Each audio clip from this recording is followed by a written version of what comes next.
What do you do if you have an insatiable lust to kill, but you live in the back of beyond, and victims are hard to come by?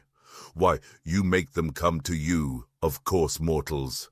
You turn your home into an inn, and you build a trapdoor to hell.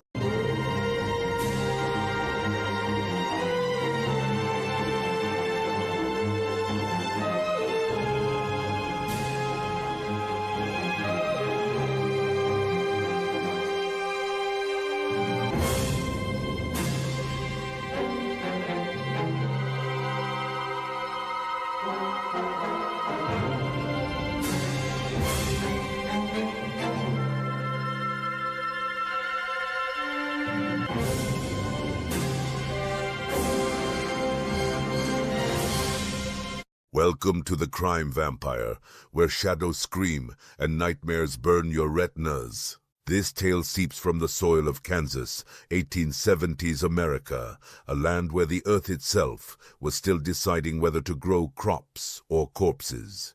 And at the heart of it, a family, or something wearing the skin of one. They lived in a one-room wooden inn, if you can call it that, in Osage Township, not far from the Great Osage Trail. A road well trodden with hopeful settlers and wondering souls. Their dwelling was humble, too humble. It was split in two by a canvas sheet, a crude curtain behind which nightmares played out, and the guests, they never checked out. This gruesome foursome consisted of Pa and Ma, John and Kate Bender Sr., and the juniors Kate and John Bender. The head of the family, John Bender Sr., was a brooding man, silent, stinking of old leather and rot. His native tongue being German meant he only spoke English in unintelligible grunts. Although he was a tall man, he stooped as though carrying some unseen weight on his shoulders, but that weight, mortals, it certainly wasn't a conscience. Kate Bender Sr. was short, scowling with eyes like rusted nails. She was said to be so unpleasant that the neighbors named her the she-devil. Her English was broken, but her temper wasn't. Neighbors claimed her stare alone could curdle milk. John Bender Jr., although considered handsome, he would inanely laugh at all the wrong times. He tried to appear charming, but he was awkward and unsettling, as if someone taught him to mimic men, but never quite got the wiring right. He spoke English well with a German accent and claimed to be a preacher, but he was not. Obviously, a false prophet. People later surmised that much like his sister Kate, he used it as a veneer to hide his true character. And then there was Kate, the bait. Beautiful by frontier standards. But the rest of the Bender clan oozed that bloody backwoods bloodline, suspiciously close kin, if you catch my drift. There was even talk at the time of the juniors actually being a couple, and not siblings. There were even whispers of them being both. Sick little puppies, mortals, sick. However, Kate, she stood apart. She spoke English with barely a hint of an accent, smooth, practiced. She fancied herself as a healer and a psychic, no less. That's how she drew them in, claimed she could speak to the dead. Ironic, considering how many she helped join them. But she wasn't some wide-eyed swamp witch. No, she had poise and poison. She preached of free love and strange gods, but she was the spider's silk, and if you stepped in her web, you never left.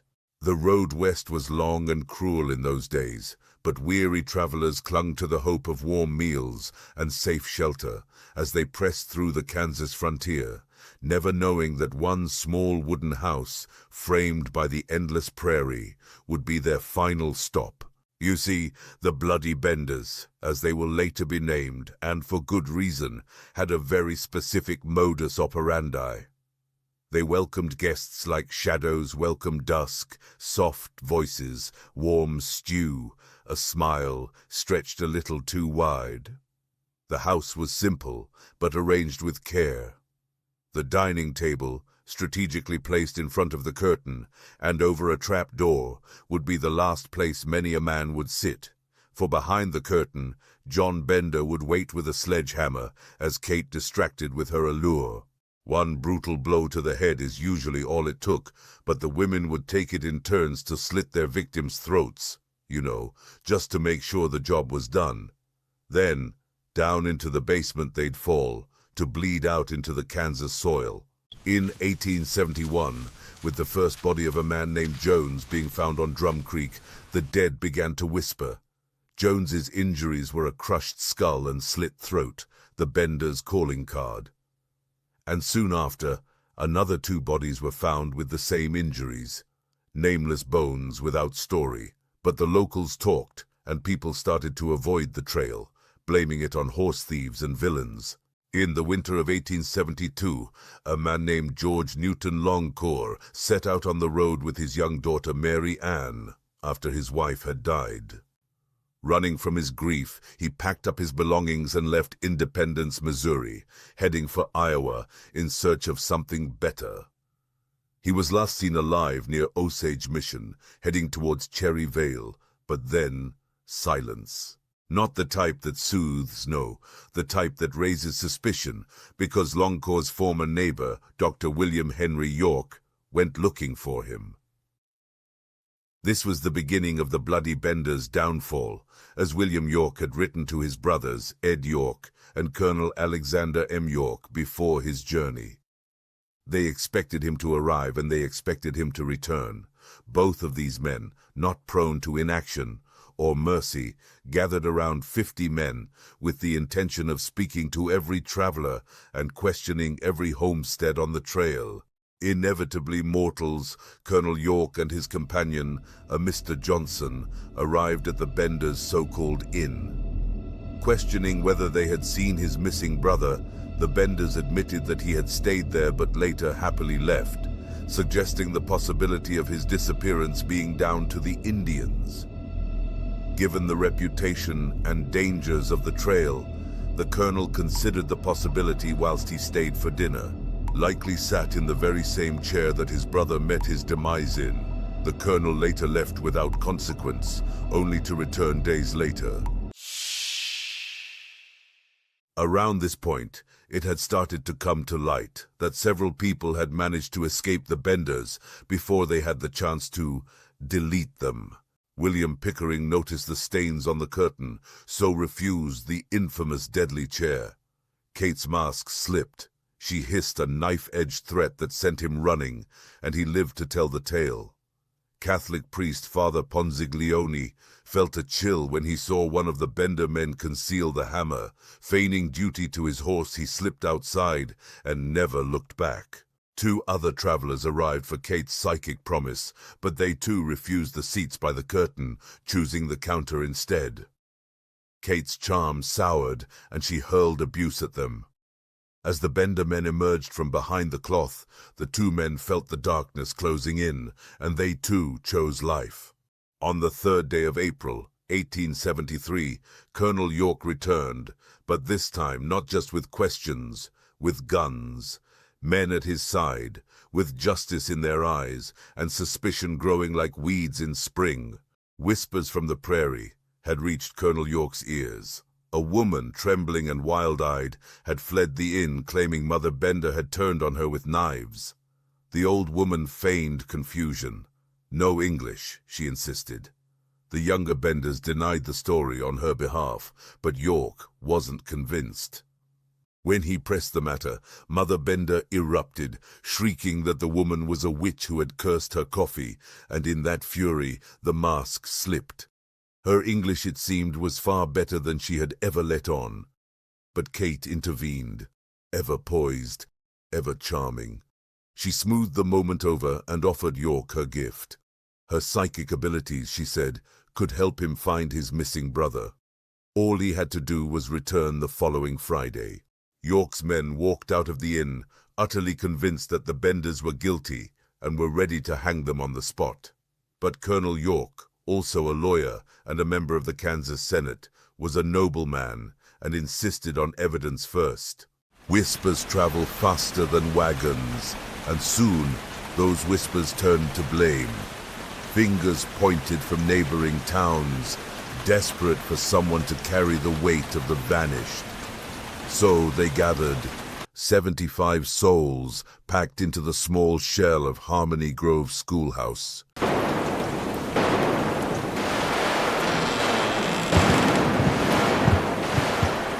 Among them stood Colonel York, and though no one could know for sure, perhaps John Bender and his son. The discussion turned solemn, the names spoken aloud like ghosts being summoned. Dr. William York, Longcore and his child. Others, too many, too often. They reached an agreement. A warrant would be drawn. Every homestead between Big Hill Creek and Drum Creek would be searched. Stone, cellar, and soil. It was a noble act, a necessary one. But it came too late. For all York's growing suspicion, all the stench he could feel beneath the Benders' charm, no one had watched them.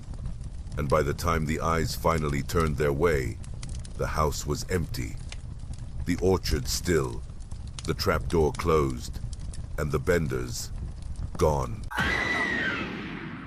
When the township trustee called for men, they did not hesitate. Several hundred answered.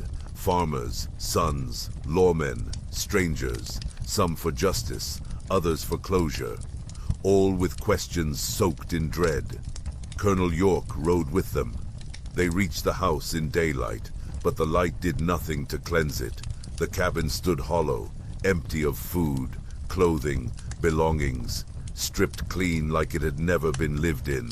Only the silence remained, and the stench. It was a foulness, sour, metallic, wrong.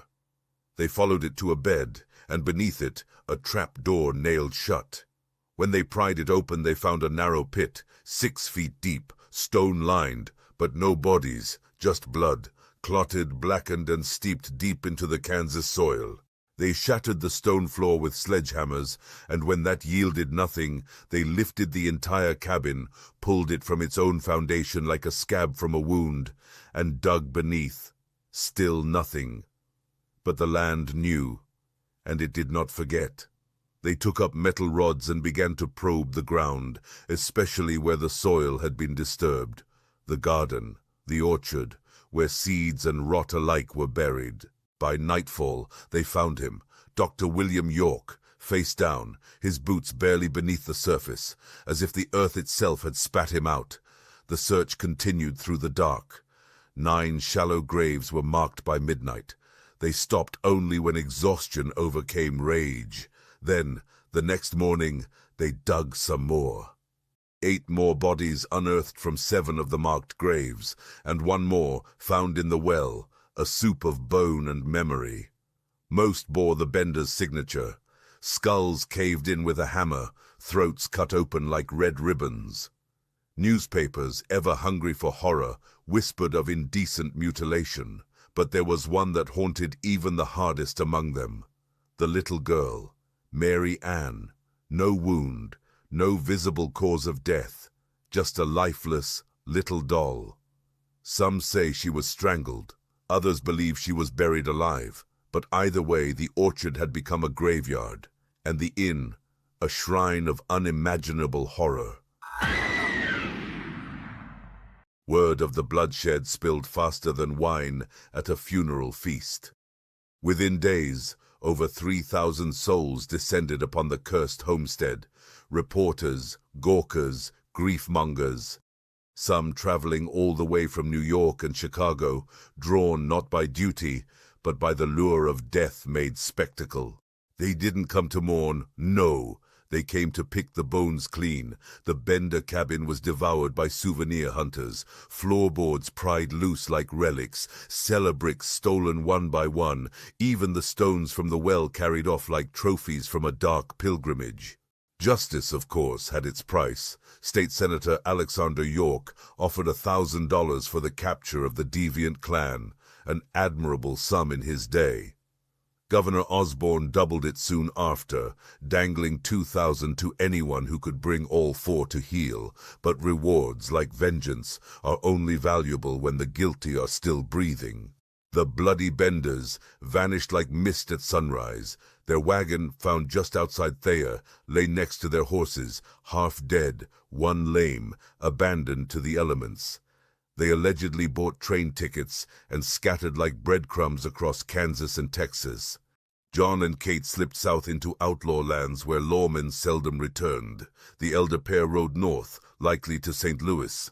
And then, fog. In 1884, a man calling himself John Flickinger took his own life in the cold black of Lake Michigan. Some suspected that this was the elder Bender. That same year, an old man was arrested in Montana, matching Pa Bender's description, for a murder in Idaho. Still, the locals took the skull, displayed it in a saloon in Salmon, Montana, labeled it Pa Bender for sport. It stayed there, leering behind glass until Prohibition shut the place down in 1920, and then the skull, too, vanished. As the feast of rumored executions and conflicting tales of escape cooled into the mist of myth, the Benders, over time, dissolved into folklore. On the site where the inn once stood, a plaque remains, almost like a physical obituary, respectful, uncertain. It tells the tale of Kansas's most notorious family. It ends with a shrug, unresolved. One of the last great mysteries of the Old West.